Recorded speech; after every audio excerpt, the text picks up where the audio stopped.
Hello, boys and girls, and welcome to the concession stand here on the KB Radio Network. I am your host, Kevin Reed, and this is the review of the new action comedy Brothers, released on Prime Video, and it follows Mook, who is living an honest life with his wife Abby when his twin brother JD asks him to do one last favor for a heist.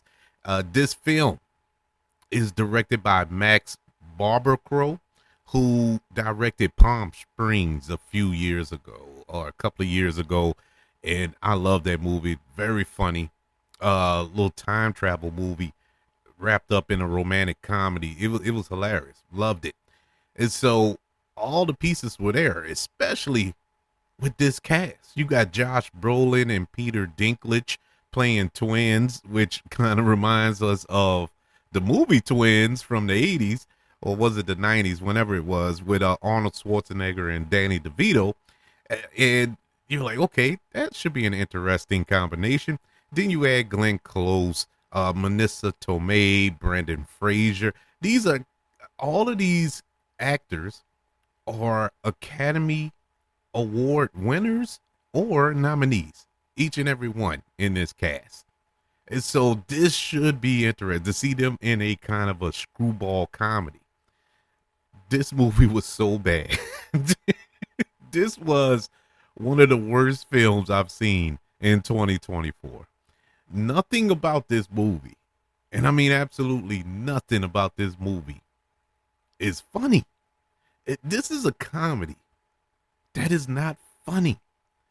And I've through the year so far, we're just in mid-October here, but through the year, I've seen some bad comedies. I've seen some comedies that weren't funny, but at moments I can see where they were trying to go at. I can see where the joke just didn't land. It wasn't that it wasn't unintentionally unfunny. It just didn't land. But this was a rare case. This is a film that it just felt like they weren't even trying. The jokes not landing, that would be a compliment. There weren't any jokes. There was nothing about this that you would constitute a comedy. Now a drama, had they flipped it on his head and actually made a drama, something dramatic, because there were some serious tones in this film that was interesting and could have been explored, but it didn't go that route. It was all over the place. The tone was all over the place, and they should have stuck to one. Concentrate on one. I would have accepted it more had it been a flat out drama, with family drama, because that part was interesting.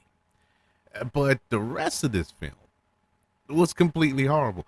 And now there were some redeemable qualities, I would say, and there's few, and I mean few. Peter Dinklage is the best part of this movie. I love Peter Dinklage for more reasons than one. He's just one of these guys that I don't care what he's in. He's good in it. He's good in this movie.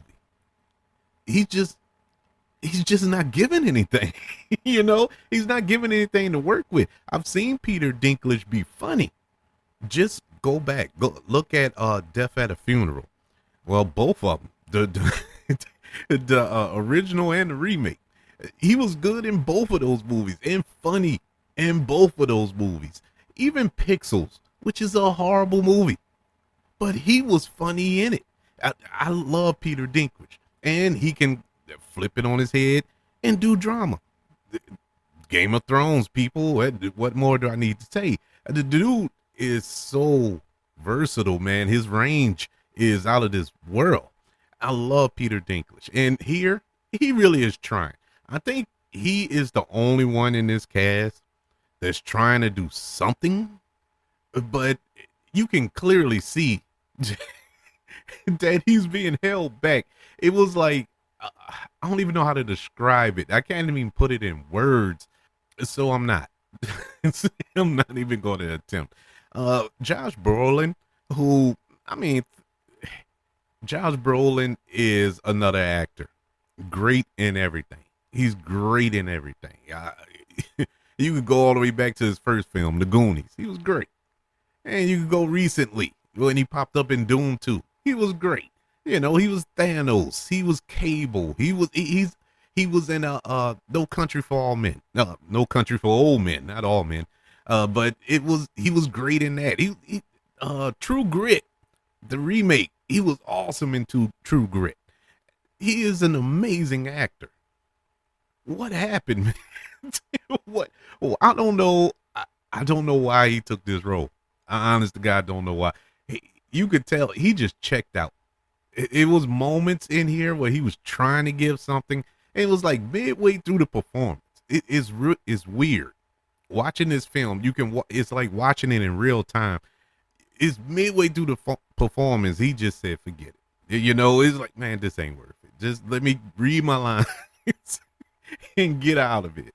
You know, I signed the contract. I got to do it. So I'm just going to do it. I just felt bad. You know, that's the crazy part.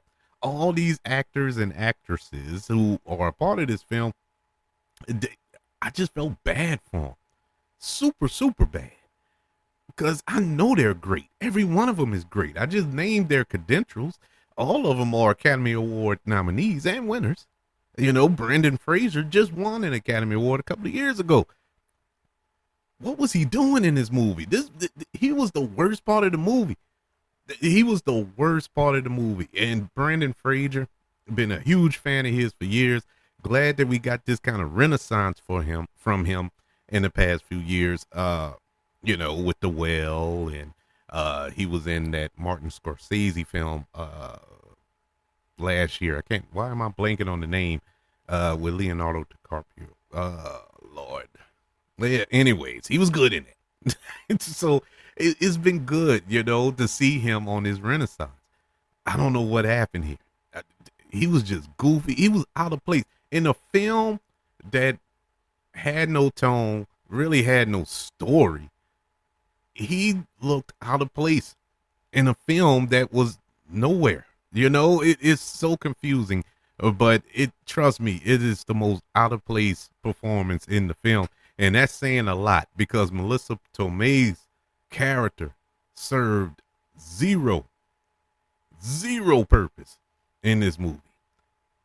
It made no sense. The whole point of her character was the ape or the orangutan, whatever that she was keeping in her house. And so you can have that quote unquote funny scene between this orangutan and Josh Brolin's character. It wasn't even funny.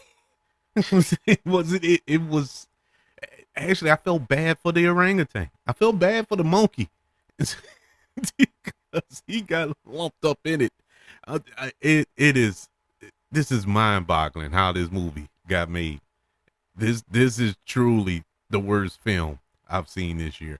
And I watched this 3 days ago, and I wasn't even going to review it. I'm not wasting my time with this. I'm not doing it. But it's been on my mind so heavy. It's been living rent free in my mind for 3 days. Like, how did this happen? I just had to talk it out, I guess. And it still ain't working. The more I talk about it, the angrier I get. So I guess I messed up. But this was just bad. That's the only way I can sum it up. This was bad. Worst film of 2024 so far. We got 3 months left in this year. I don't know what's this month. Well, two months left in this year or something like that. Either way it go, I don't see nothing overtaking this. This is so bad. So I guess it was disappointing more than anything. Not the sense that it was bad, just disappointing because you had so much talent involved. Even the director, like I said, I loved Palm Springs. Well directed, well acted. Everything was great, and this happened. What happened? Everybody was high. I don't know what. I just don't know. I don't know where to begin. So I'm just going to end it. Brothers, which is currently on Prime Video, gets a letter grade of an F. Yeah, this was bad. This was bad movie. I do not recommend. But I would like to know, what did you think if you checked it out? Am I completely off base? Like, oh man, it was hilarious. Okay, if please tell me where it was hilarious. I will convince me to watch it again, because right now there's no way I will watch this movie again. Just find a way to convince me to watch this movie again if you disagree. And it's all right if you liked it. I just want to know why you liked it. Email the show, kbradiopodcast@gmail.com. You can also search for this show on all social media platforms. Just search for the KB Radio Network. Also, subscribe to the KB Radio Network channel on YouTube and like this video if you don't mind.